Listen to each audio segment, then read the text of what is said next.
Good morning, Dr. Rodriguez. My name is Alex Barker, and today I'll be presenting on the digestive system. April Fools? No, I'll be presenting on the integumentary system today. There are three layers, the epidermis, dermis, and hypodermis, and there are some accessory structures such as nails, hair, and exocrine glands. The skin is the largest organ in the body, and it serves to protect the rest of the organs from the outside world. It is also important in thermoregulation. It synthesizes vitamin D3, and it can trigger the immune system if needed. The epidermis is composed of 5 layers, and it is made up of stratified squamous epithelial cells. The deepest layer is the stratum basale, and it is made up mostly of stem cells known as basal cells, and these cells divide and they move up more superficially, and that's how the skin replenishes itself. There are a few specialized cells within this layer as well, the melanocytes, which are pigment producing, and Merkel cells, which aid in touch. The next layer, as we move superficially, is the stratum spinosum, and this layer has a bunch of keratinocytes, and these cells are connected by tonofibrils, which are these protein filaments that span the length of the cell. The stratum spinosum also has melanocytes and laryngeal cells, which these cells can trigger the immune response.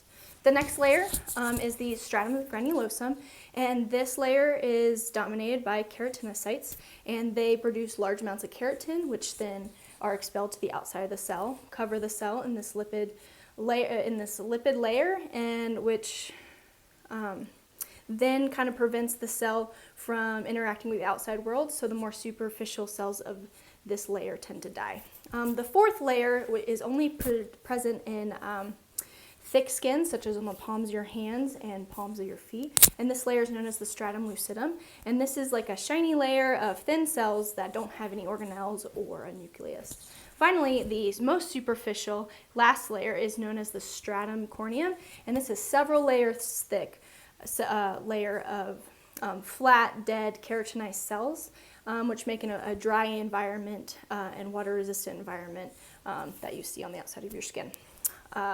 That's the epidermis. The dermis, which is deep to the epidermis, is composed of connective tissues, and there's 2 layers within the dermis. The superficial dermis layer is known as the papillary layer, and the papillary layer is there to support the epidermis above. Within the papillary layer, there are capillaries, lymphatic vessels, and sensory neurons. The deep dermis layer is known as the reticular layer, and this layer is composed of dense, irregular connective tissue, and it's a matrix of collagen and elastic fibers, and the purpose of this layer is to serve to make the skin strong and elastic. This layer also has capillaries and sensory nerves, but it also has the hair fibers and the sebaceous and sweat glands. Finally, the most deep layer of the skin is known as the hypodermis. I do want to say that this layer is included in this chapter, but technically it's not part of the integumentary system. And this layer is dominated by adipocytes, and the purpose of this layer is to stabilize the skin and deeper tissue. For me, this chapter was very interesting. I work as a medical assistant in a dermatology office, so I work with skin every day. And I also assist the dermatologist in minor skin surgeries where we remove skin cancer. So I actually get to see these different layers of skin, the fascia, and sometimes the adipose tissue. What I did take away from this chapter is that I didn't realize there were 5 different layers of the epidermis, and I also didn't know how skin cells propagated upwards. So that was my takeaway for the immediate gathering of knowledge that I can apply to my everyday life. And then going forward, I will take this knowledge to hopefully choose the correct sutures when I do closures. All in all, great chapter, and I'm excited for the skeletal chapter next.